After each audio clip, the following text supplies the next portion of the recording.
So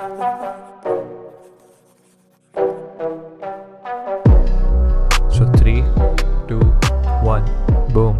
Welcome to the 17th episode, I believe, of the UnCut Theory Podcast. Yup. Finally, the podcast is started. He was waiting for the past 25 minutes for us to start, but I'm a sloth. I'm the biggest procrastinator on the whole planet. I just always make things delayed than they're supposed to be. So let's just continue with this podcast. Do you have any topics? Absolutely, I have a topic. Go ahead. I can fucking breathe outside. That's my topic Same. of today. Yeah, that's How the about same that, thing that Deep? I wanted to talk to you about for I would say a few days now. And I've been Yep. thinking about kind of the right moment. And before talking about this topic, you can see us in the background a little bit, not exactly, just a little bit. Because remember in the last episode we had audio issues, so I figured out kind of a workaround with it. Even in future when we are working on long form videos or even reacting to a bunch of stuff, this is a more feasible solution. I'm working on this laptop and have a dedicated laptop over there which is just doing the recording part of this stuff, and here I'm just doing my thing. So let's just start with the podcast. Anything you want to talk about? As I said, Yep. then we'll get to the main topic, obviously. On the 3rd of November, let me put this thing out there. On the 3rd of November, the Economic Times put out an article. Drizzle worsens Delhi's air quality to a record 1200 plus. 100. 1200 plus. That's 1200. It shouldn't be more than 50 in any case whatsoever. Now it's 1200. You are at this point, you might as well just be breathing in a coal mine. I was reading a statistic. If you are over 500, this PM 2.5. So you are basically smoking 60 cigarettes a day or something wild like that. So 60 cigarettes a day is going to do enough damage that's going to kill you in the next 10 years. Easily. Even a crazy smoker doesn't smoke that many cigarettes. I have had some friends who smoke stuff, but they don't smoke more than 15-20 cigarettes. Some of them are crazy. Some of them smoke 40-50 cigarettes, but even a everyday smoker, let's say, doesn't smoke more than 5, 7, 8 cigarettes. So the fact that it's going to be 50 cigarettes is insane. At some point, even money becomes an issue, because you cannot just go around spend 5 to 6,000 rupees a day on cigarettes and stuff. And it's the similar. It's basically the same in my college as well. There are a lot of chain smokers, a lot of them. But even at a certain level, they wanna smoke, they can smoke, but then money becomes an issue for them. For sure. Well, and they're like, oh man, if I spend all my money on cigarettes, how am I gonna buy booze now? And I'm like, I hope this never becomes a problem for me, ever. Dude. Where I have to ration out my money for cigarettes and booze. So what the hell? For sure, man. 100%. Man. 100%. What can I say? For sure. Yeah. So, it's talking about the pollution thing. For me, I'm genuinely thinking about leaving this place now. For sure. Earlier we used to talk about and stuff, but now I'm genuinely thinking this place is just not worth living anymore. It's just a piece of trash. If you think about it, this place has nothing left. New Delhi is the capital of this fucking country, but this has nothing left. The property prices are off the roof. Again, let me finish for a second. The property prices are off the roof. Sure. Traffic is insane. You can't fucking drive. There's no mode of transportation. The only mode of transportation, and we talked about this in 8th or 9th episode, I would say, the only feasible mode of transportation is Delhi Metro. That's it. You cannot travel by bus. Distances are so much that it's going to take 2 to 3 hours every day for you to commute if you want to go from one end of the city to the other end. So that's not possible. I said buses is not possible. Driving your own car, you're fucked. Nothing is there. Local trains and stuff, I'm not aware of that. I don't think local trains exist in Delhi as far as I'm aware. They're in only Mumbai. That's it. No, they're they not. do Exactly. not. So what's there? Nothing. How can you how are you just going to commute? On top of that, crime rates are just another conversation. Women's safety and all that. I'm not even going there for a second. Just think about those factors alone. This makes this city like completely worthless. I just don't feel like living here anymore, like, to be very honest. And again, like, we are technically living in a relatively posh area of Delhi. Yeah. Not South Delhi, but still. Like, if you Wikipedia, or like if you open up Wikipedia and like go to like our colony, like, should I mention? Not. We live in West Delhi, but I would not prefer to mention where we exactly live. Yeah, let's just say we live in West Delhi, which is relatively better than East. Like 90% of colonies in India. Not of course in India, but even in Delhi as well, I would say. Yeah. I think specifically in Delhi, the major problem that I see is that most of the properties that are there are basically done on illegal land. They're not affiliated through DDA, that is, I think, Delhi Developmental Authority. I don't know what's the full form of that. So it's illegal. So they don't have the facilities that they should have had, like electricity, water, which is basically a necessity. Most places in Delhi just don't have it. Like, genuinely don't have it. There's like tankers and stuff who bring water to your place, and it is very expensive and very like it's a chore. Like, that's it. That's what I would say about it.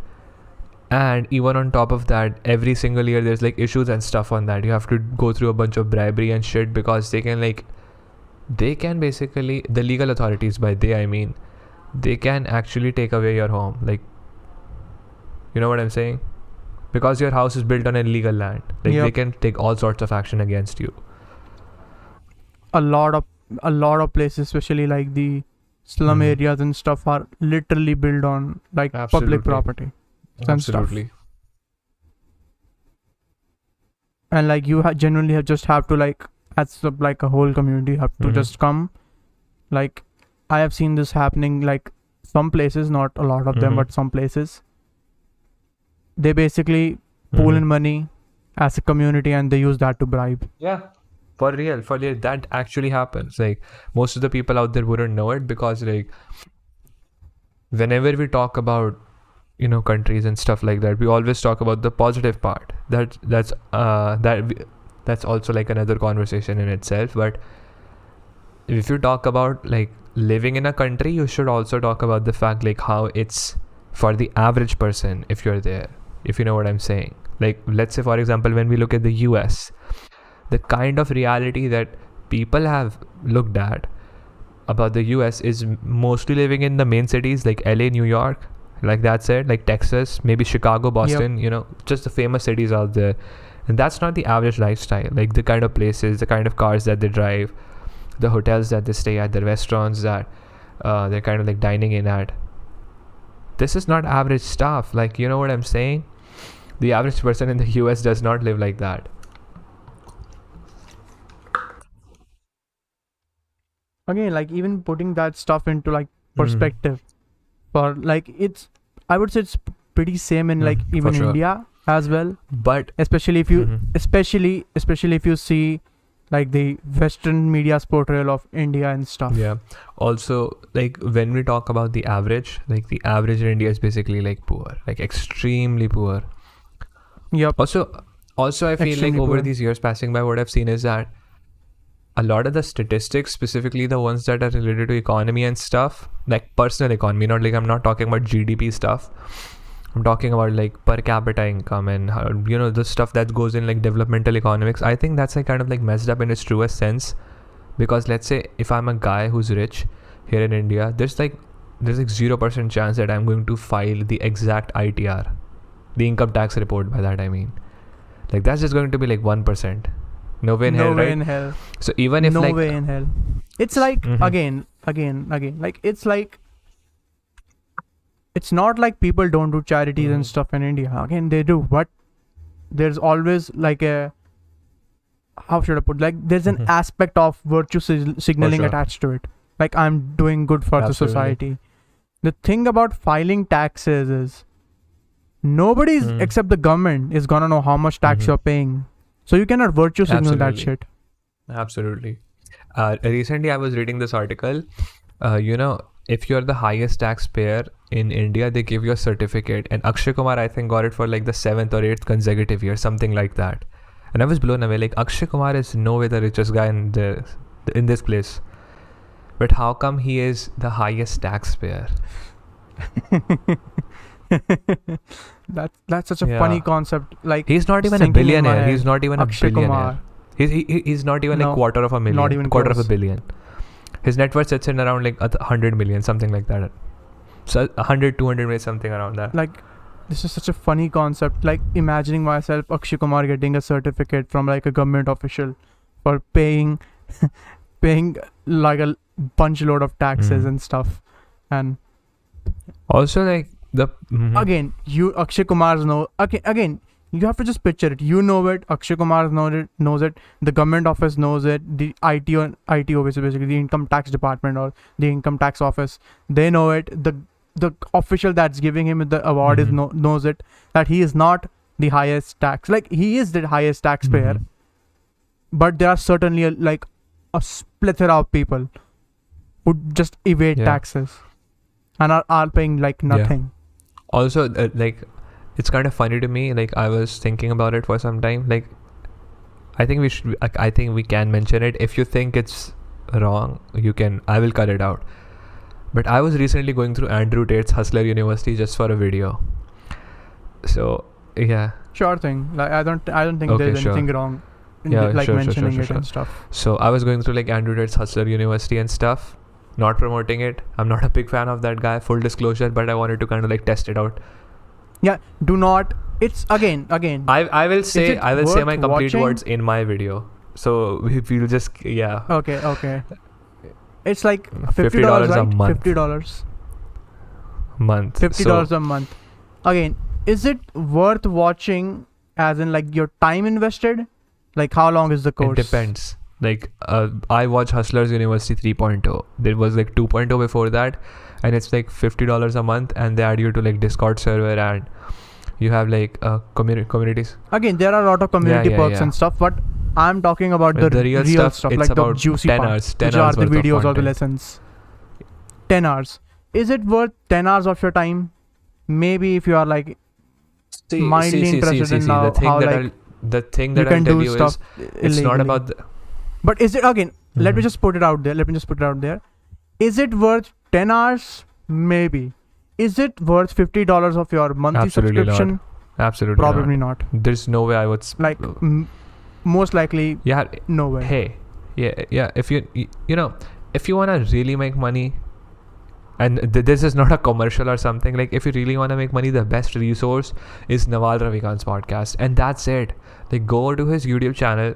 It's completely free. He doesn't even charge any money. He doesn't even have like ads rolling and stuff. He's like into that kind of spectrum. Like, he's not charging any money. He's no self-help guru. Like, none of that stuff. His podcast has real value in it. So if you're really interested in that kind of stuff, you can definitely go and check it out. It goes by the name of like How to Get Rich Without Getting Lucky, and just put Naval Ravikant's name. It has like a couple of million views. Genuinely take notes of it. He has explained business and how to like ask for money, ask for capital from the venture capitalists, how to build a business, how to build a brand, all those things. It goes deep down into the details and nitty gritty. It's like a conversation in itself. If I were to really put it, I would say like it's a university course in some sense. It's like one of those like 5-credit university courses that I have. It has like such rich material in it that Naval Ravikant's or like Ravikant's? Andrew Tate's? Because the thing about Naval Ravikant's podcast is like Naval Ravikant's podcast is like put up together in such I don't even know how to put it. Like, it has timestamps. Cohesiveness. It has like timestamps from the beginning till the end, and like the first 30 minutes of the podcast doesn't have like a good audio quality and stuff.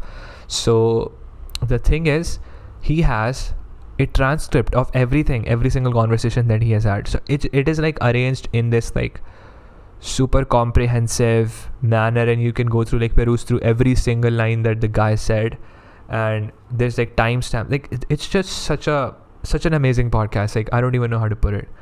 Like, you should definitely go and check it out. Like, if you really want to make money, build a brand, like, do the long-term way of making money, not, the rich guy crashing the economy kind of stuff or scamming people stuff, you should go and check his podcast, like, definitely. But the thing that I was saying about the Andrew Tate podcast, Andrew Tate's Hustle University, was like, after watching that guy, I realized like that guy has a questionable reputation in some sense. But digging deep down, I realized that if you look at most of the world, especially like our perception of the West in some sense is like glorified in some sense. You know what I'm saying? Like we think they did the right stuff. 100%, right? Mm-hmm. Again, I don't know in which sense for example, are you talking I'll give about? you the example. Like people going to the West, or like West influencing everything else. That we are really clean. They just put themselves out there like we are a saint. In reality, they have also committed countless number of sins. They have outsourced every single thing from the third world countries at super cheap prices. They don't pay any tax. Like I'll say out there, Nike, whichever way you want to pronounce it. I was going through like the business analysis of that, and I think Andrew Tate himself mentioned about it a little bit. I previously knew about it as well. So what Nike does is, or Nike, whichever way you want to say it, they have their company based in Europe. So they sell everything in, their main stuff is in Europe. They pay everybody from that, the creditors, bankers, their stock, all sorts of employees, and everything that a company is supposed to pay. But their profit margins are supposed to be paid to another company which is also owned by Nike, but the trademark is registered in some other country, in some poor country in Europe, which has like 1 or 2% tax rate.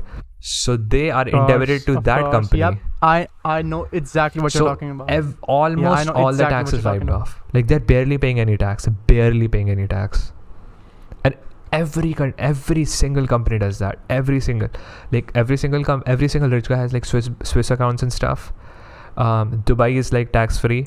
Again, so, and also like in economics, it's known as tax havens, not havens. I think it's called only that. I'm kind of like that slipped out of my mind.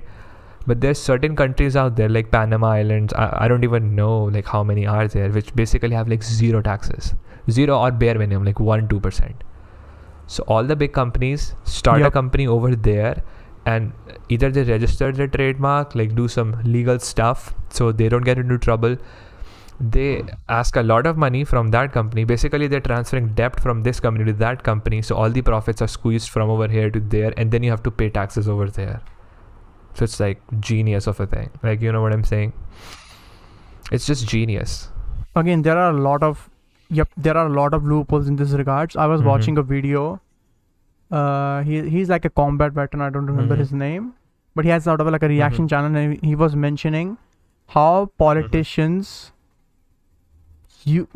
hide their assets.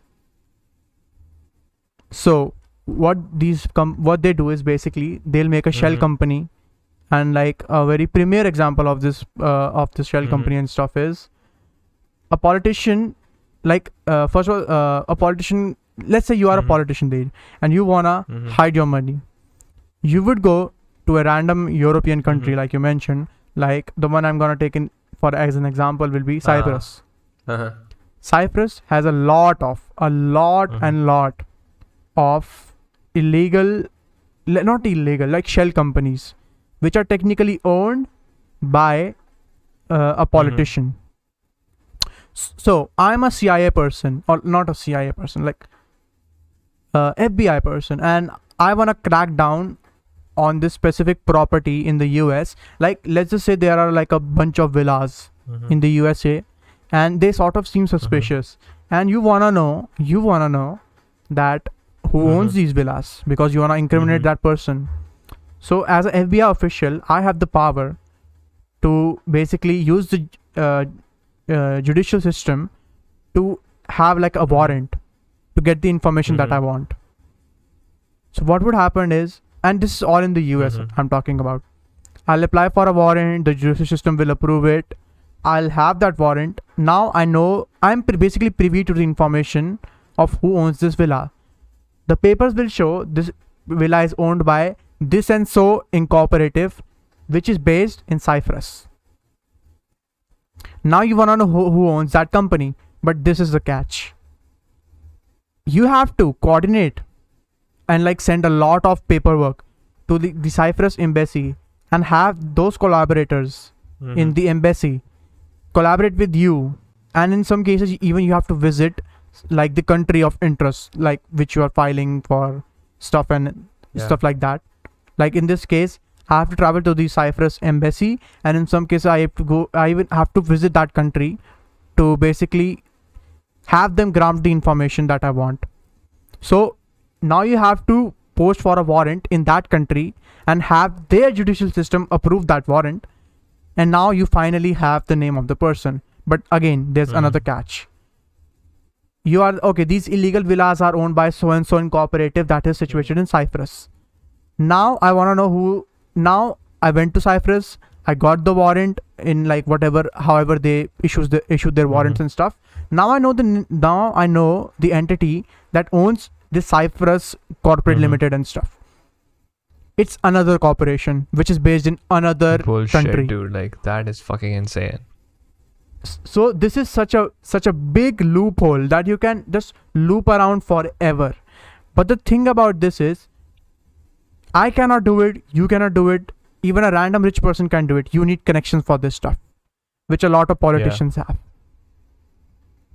It's kind of crazy. Like if the government officials decide that they really want to do it, like they can of course do it, but like of course they would never do it. Like you think about it, like politicians own stuff.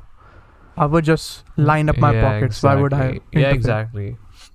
Bribery and stuff like that. So, and first of all, like nobody wants to get in their way of doing that. Like think about it for a second. Like why would somebody go so much out of their way, risk their reputation, just do a bunch of stuff in that regard? Like it makes absolutely zero sense. Again, this is kind of the issue that I have with like capitalism and society in general. But the thing about it is, when I heard this stuff, my reaction was different to what an average person's reaction would have been. The average person's reaction would have been, oh, the system needs to change, or we need to contact the right officials. But what you don't understand, these are the people that made the system. These people control the system. And if you go against them, it's not gonna end up well in like your court, basically. In the end, either nothing's gonna happen or you're gonna end up in a worse position than before.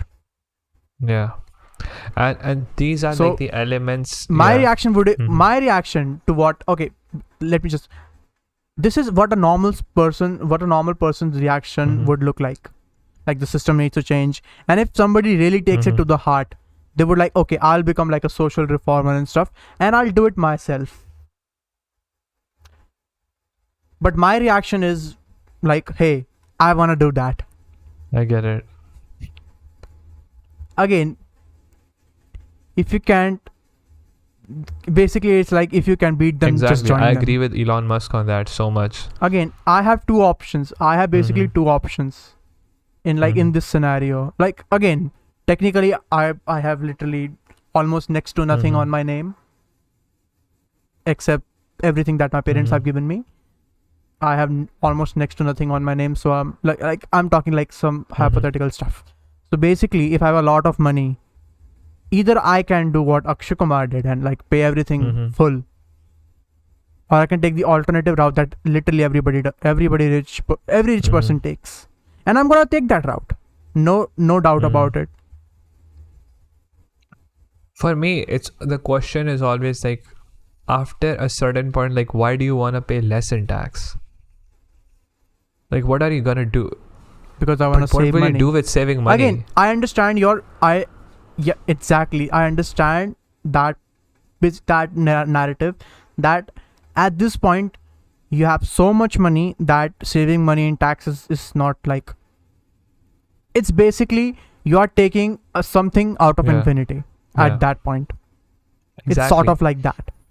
Again, that's how just people roll with it. I don't know. Also, like your assets don't. Again, I think this is more. It's more associated to greed and stuff. Pure greed, I would say. Like after a particular point, you are saving. Again, I have to put it in like gamer terms so like people can understand.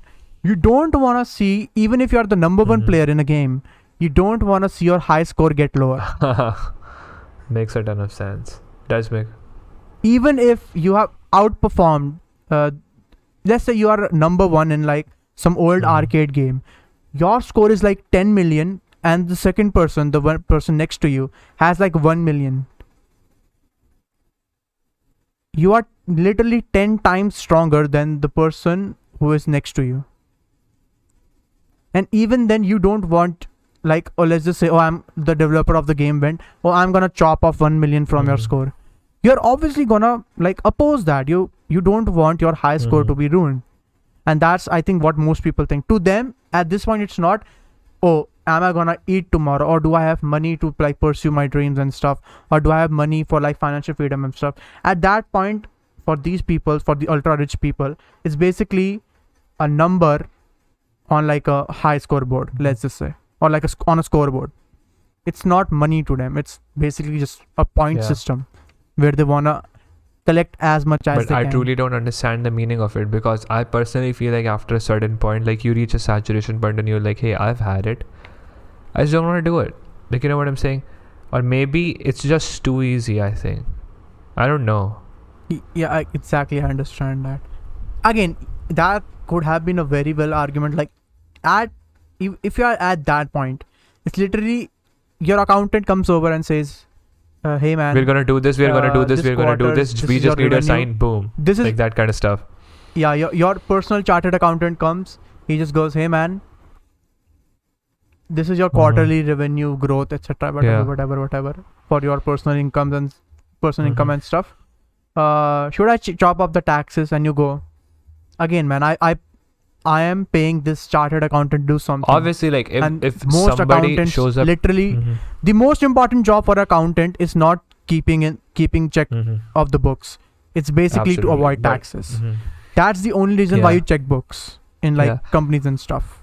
The only reason you check your books is so that you can alter them and like have tax. I'm not even kidding you. I took 2 classes for accounts. 2 classes for accounts in when I was in like 11th grade and stuff, because at that point I was unsure if I was gonna take science or commerce. Literally the second class was about saving taxes of accounts. The second class was about basically saving tax and tax write-offs. For sure. Literally what you can do is, let's just say you bought stationery for a business for 100 rupees. You can technically use that as a tax write-off. That's literally the second class of accounts. For sure. And how, again, like, I was baffled at that point. Like, it's deep-rooted. Like, this is the only job accountant has, is saving taxes. Also, like, and the only reason you keep... Yeah, also, I don't necessarily, like, blame the rich. Like, think about it for a second. If your accountant shows up and he's like, hey, I'm going to save you a lot of money. Like, who the fuck is going to say no to that? Absolutely no to that. Who the fuck is gonna say no? And again, it's the same thing. You pay your accountant a salary, and you are basically paying him money, and you want some investment. Hey, I rather have a question. Again, like, I think about it for a second. Sure. Don't you think the system is rigged in some sense that I have some money? Let's say I'm sitting in a room. I'm sitting in a room of 100 people. Everybody has $100. So what's gonna happen? Think about it. Unless you're fucking stupid, you're not gonna keep the money and just have it sit under your ass. You're gonna do something with the money.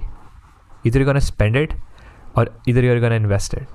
If you spend it, where are you gonna spend it? Think about it. Where are you gonna spend it?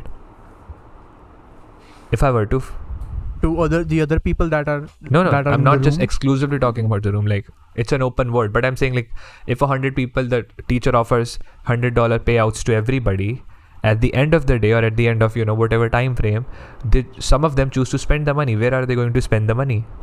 Think about it. Like everywhere, like anything that you want. What do you want? That's the question I'm asking. Clothes, stuff. You're gonna go to the mall. You're gonna spend a bunch of money, buy maybe a car and stuff, maybe a house. Most probably you're gonna go to the mall. Who owns the mall? The rich. Yeah. The rich people. You keep it in the bank. It's a cyclic cycle. The rich. Who owns the banks? You wanna invest it. Who owns the stock market? You know the answer. You know what I'm saying? Like, Yep. It's rigged in such a sense that it's just gonna go to the rich. And even the tax conversation that we were having, let's say I make $100 and I'm allegedly supposed to pay 30% in taxes. I'm just making this number up. I don't know anything. I don't even own a credit card. I'm fucking stupid in terms of economics. If I'm supposed to allegedly pay $30 to the government in tax, and I do a bunch of that kind of stuff, and I'm supposed to pay only 10%, I save 20%. What am I even gonna do with that 20%? I'm just gonna do either of the three steps that I just mentioned, right? Spend it, keep it in the bank, or invest it. You spend it. Yep. Again, like everything that you said, basically, you save it. It doesn't matter if you save it, if you give it right off to the tax people. In the end, it's gonna end up in the hands of I understand it, but taking context from that particular conversation that we just had a second before, I'm saying that I saved those $20 that I was allegedly supposed to pay the government in taxes. I'm gonna do either of the three things in those cases. Either I'll keep it by myself and put it in the bank, spend it, or invest it. But in either of the three cases, the money is gonna go back into the economy. And at some point or the other, I feel that if it kind of like rotates in the economy, whatever stuff happens, as I said, system is rigged, whatever just happens, you know what I'm saying? I think it would be a better use case. Because what I certainly feel, and certainly living in India after so many years, I just feel that after a particular point, it's rather worthless to pay taxes. Like, you just do not get any benefits whatsoever.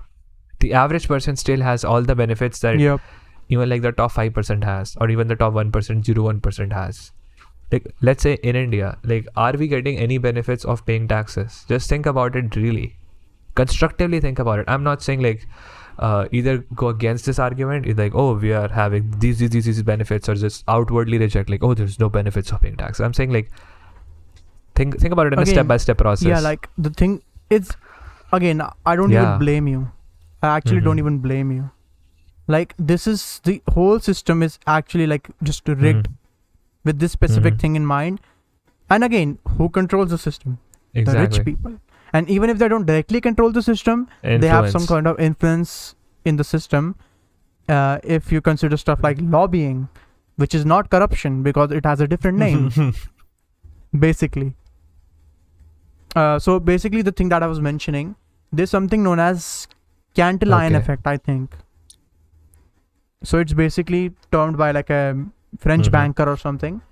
So why you don't want the power and the money in the hands of like the few is, did imagine that you are the 1% of the 1%. You control everything in a specific random country, and new money gets printed because you are privy, because you are privileged as fuck. You own everything. That money is gonna go first in your hands, and then it will reach the public. But there is like a very intended effect. You know what happens when you print more money? The value of money goes down. Yeah, basically inflation rises, the value of money goes down. So basically, the guy or like the person that gets the money in their hands first gets to spend it before inflation goes up. Because inflation will only go up when the money is introduced in the market. So basically, this is a big reason why inflation in like third world countries is a bit more worse than in like first world countries. Is that because in third world countries, most of them, a select few control everything, be it corrupt politicians or like rich businessmen. When new money is freshly printed, they get to spend it first, and then inflation goes up. So basically, they get to spend money, the new money, without inflation going up. Yeah, for sure. And it's basically a plus for them and a negative for everybody Also, else. there's like discretionary money to spend. Like, for example, if I have $100, I don't have a lot of money to spend. But if you have $10,000, you have a lot of money to spend and play around with. So I cannot take a lot of risks, whereas on the other end of the spectrum, you can take a lot of risks. And obviously, as we know, and our understanding of probability and stuff, even if you go blind luck, like just blind, like you're gambling in some case, let's say, if you pour more money in, there's more chances of you winning because you can play more games. Whereas if I go playing games with those $100, I'm first gonna run out of money. You know what? again, that's like, I would say again, Mm-hmm.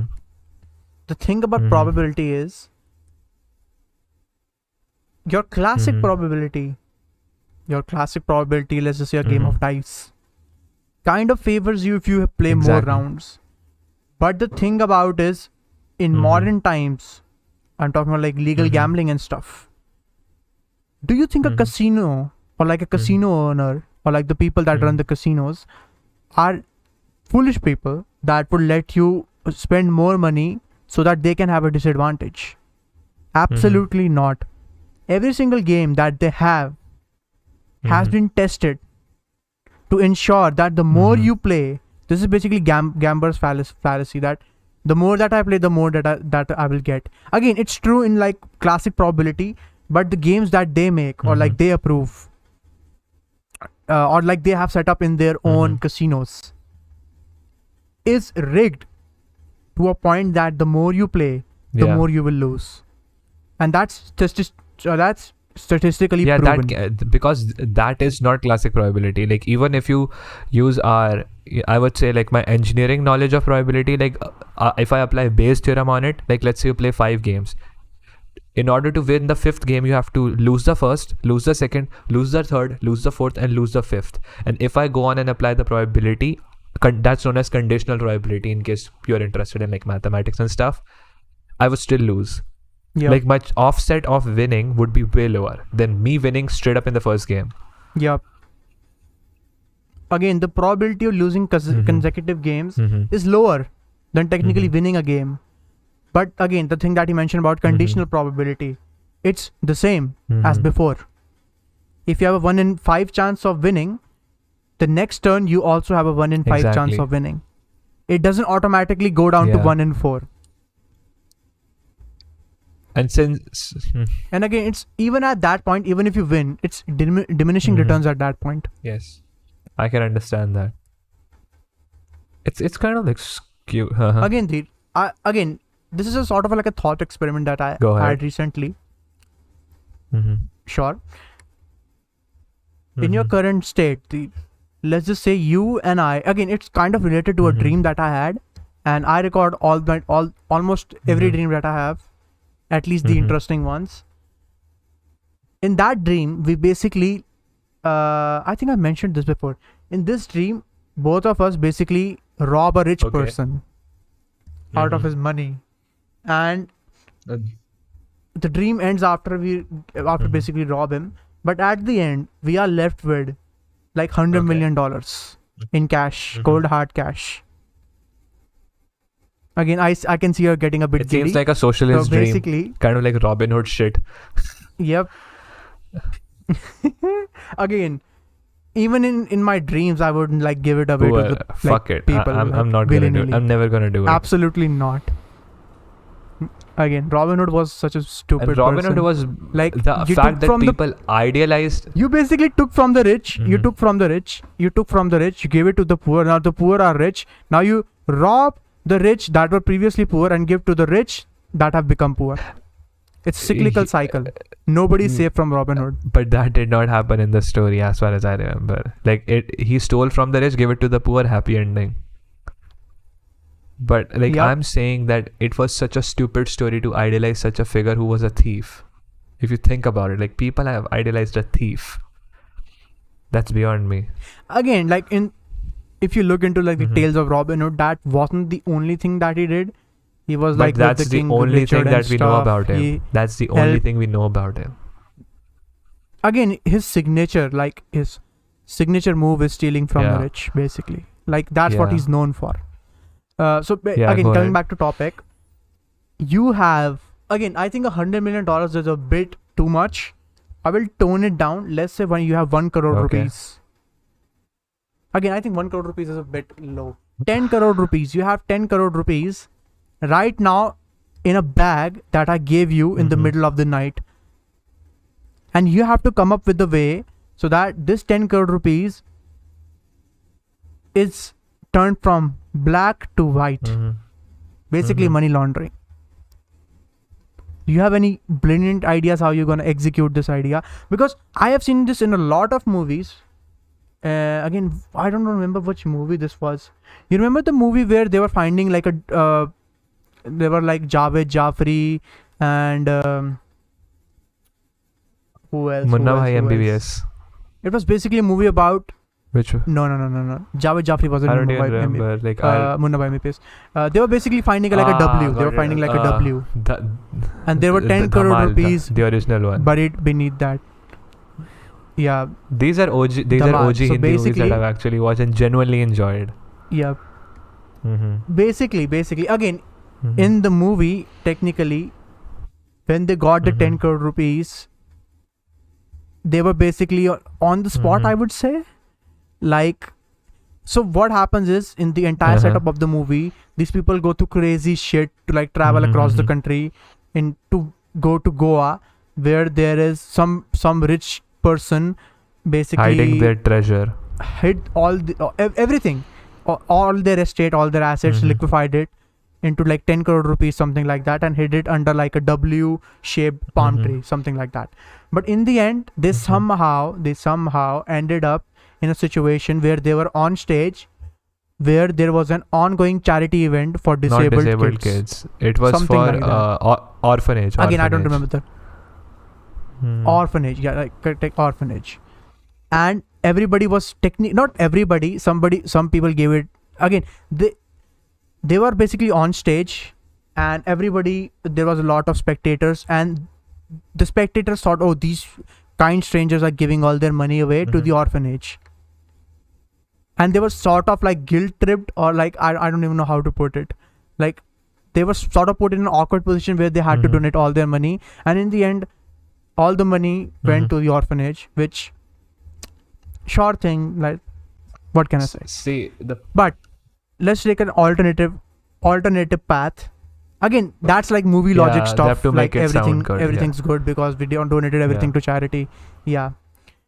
Alternatively, let's say we went on the same trip. We got 10 crore rupees in cold hard cash. How are you gonna spend it? I'm not gonna spend it, first of all. Again, this is the moral dilemma, not even like legal dilemma. In every single movie that has similar premise, you get the money, happy ending, everybody's. See, I'm not the. okay. I can.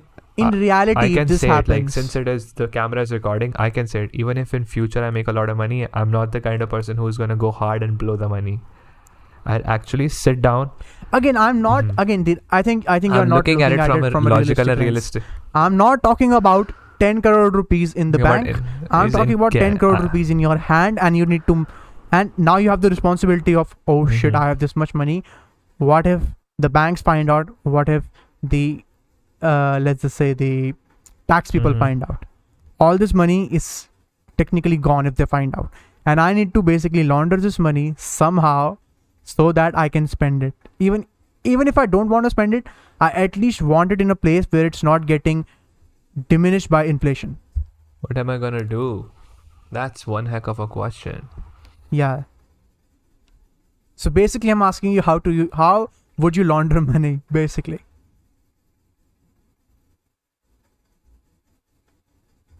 Like, this podcast will put me in prison, I would say. if I give you a way. Again, some guy watches again, it. putting this out there. You are currently watching the UnCut Theory, but even we have our limits. So basically, if this guy goes on and says something highly legal, which maybe he knows about, because I certainly do, but maybe if he knows about it, we are just gonna cut it because we don't want to get in trouble with our own government. Continue, Dheer. I think if I buy a bunch of stuff, I'm never gonna end in trouble, I would say. Like, I have friends and I'm gonna buy stuff on their name. Like, for example, again, okay, sure thing. Okay, again, putting some things in the context, we are talking about India. The thing that I mentioned here is not something that happens out of the blue. It happens literally every day. So you have to keep that into context. Like this thing that I mentioned about somebody getting a lot of money out of nowhere. A CA's house. I have a couple of them that I know in like relatives and stuff. And I would say, do something with it. make it white. I give you a few days. You get to keep 20% of it, or whatever he settles on, 10%, 5% of it. Like, you'll bargain from and there. I have it white. Now I can do whatever the fuck I want. Like, there's no legal trouble, no bullshit, nothing like that. And he will for sure have a plethora of ways to get out of that. Exactly, Didi. You won the game. Yeah, congratulations, you won the game.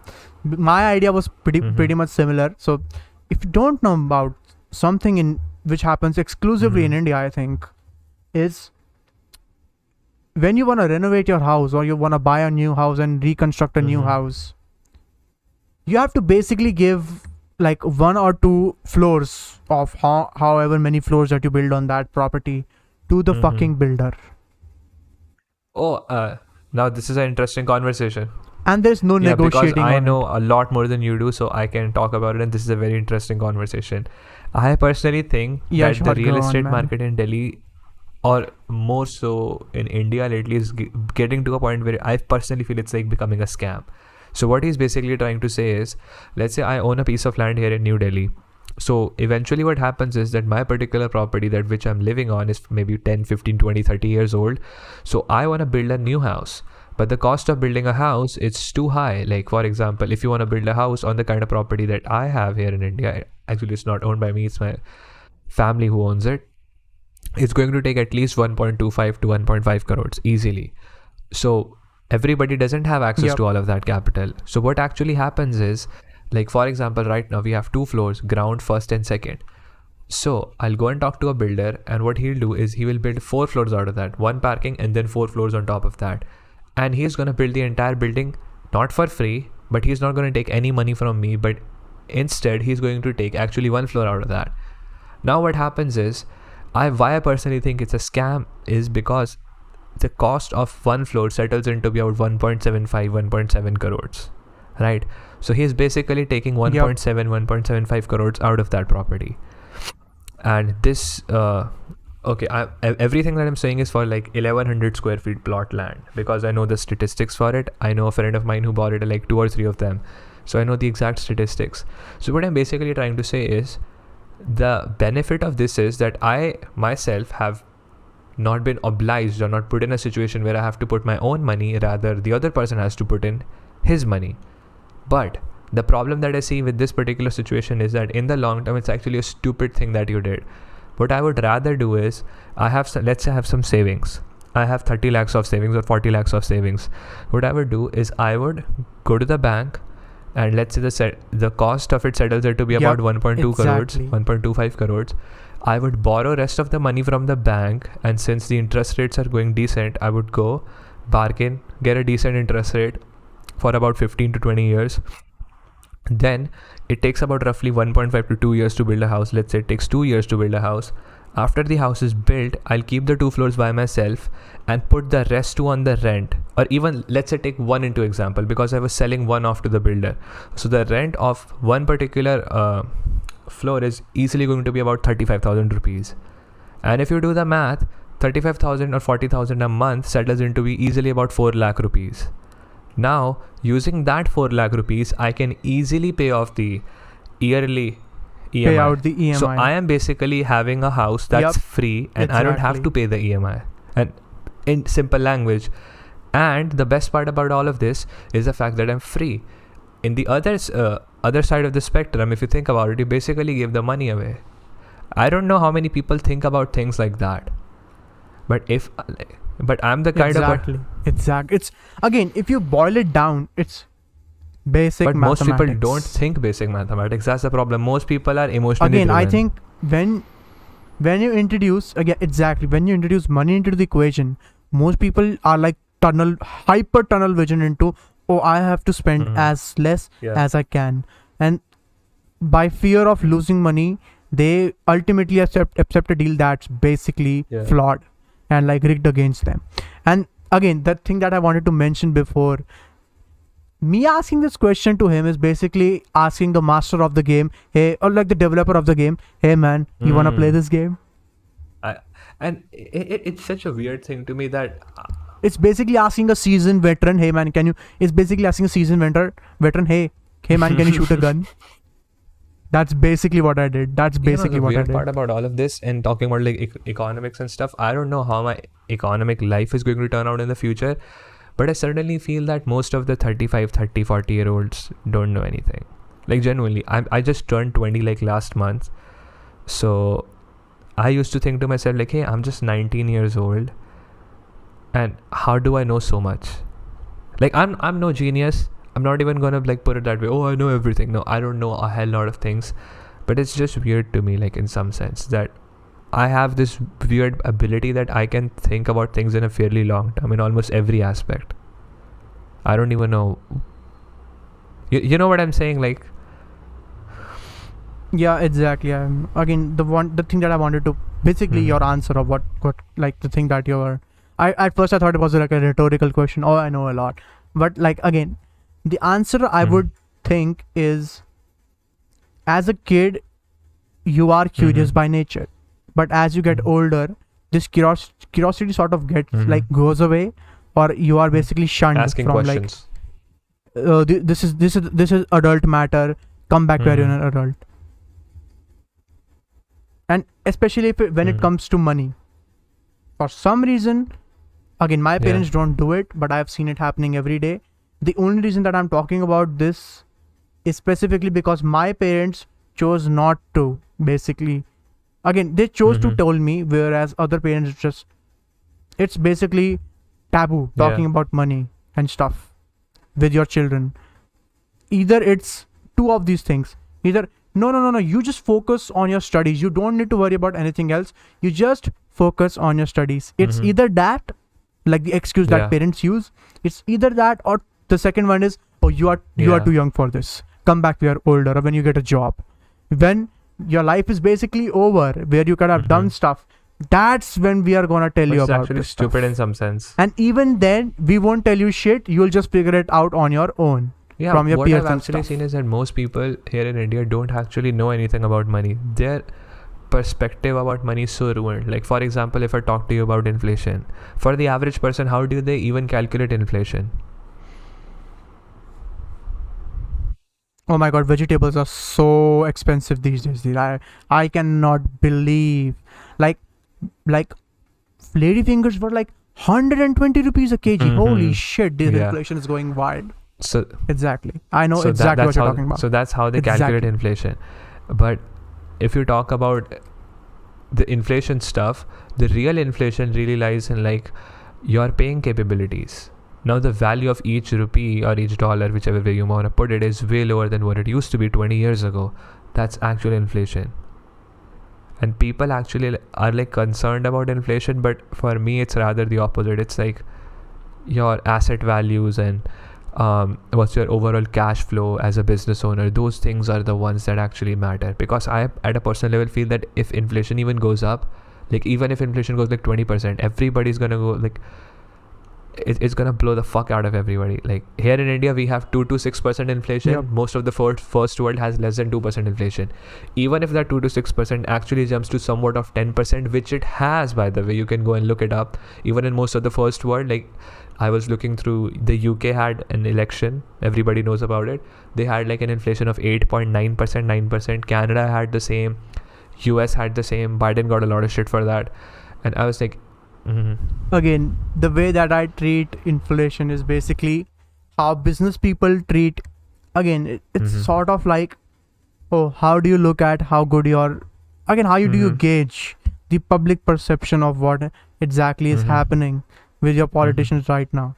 The interesting case about the UK is inflation in UK is basically like what the things that are happening in UK is technically similar to what's happening with Twitter nowadays. So basically, Elon Musk becomes the CEO of Twitter, the stock price goes down. Boris Johnson leaves the cabinet, the inflation of the pound goes up, or basically the value of pound goes down. So it's sort of like a very good like allegory for everything. Like you can basically treat a country's head, or like the head of state, as sort of like a business owner of this company, and you can gauge the public interest of what's happening by either the inflation rate or the stock price of that company. For sure. 100%. Yeah, I think it's similar in that For regards. sure. And who was the one that preceded Rishi I Sunak? think Truss, Lizzie Truss. I don't really know what her name. Lizzie Truss. Yeah, I don't remember Liz her Truss. name. I don't know. But like she resigned in like 44 days Yeah. or something like that. Like not And even Graham like Stephan 3 made months. a tweet which went viral as fuck. It was like, she is now obliged to be paid £120,000 a month or a year by the UK government forever, till she is basically alive. Passive income 101, ladies and gentlemen. Gotta live with that shit Yeah, reputation but though. passive income 101, ladies and gentlemen. She's gonna get that passive income forever. Yep. Like, I don't even know how to put it. Like, sometimes I just feel this is weird shit. Like, you know what I'm saying? Like, this is just some weird stuff. I just don't Yep. know. This stuff is kind of crazy. So anything specific you want to talk about? Because I think we are 50 something minutes in. Yeah, I think we should just end the podcast. It's a pretty good spot. It's a pretty neat spot to end this particular podcast, because I always wanted the podcast to be less than 1 hour, specifically like the past couple of episodes. In one single episode, we went absolutely bonkers, and we went like 2 hours, something like that, because we were in such a good mood. I don't even know how to put it. Again, the conversation just went and we didn't even check our our watches and stuff. So that was a weird conversation in some sense, but I would say that, yeah. So thank you everybody. Thank you so much for watching. Bye bye. We'll catch you guys in the next episode. That would be episode 80 next Friday. So catch you next week. Bye bye. Good night. Peace.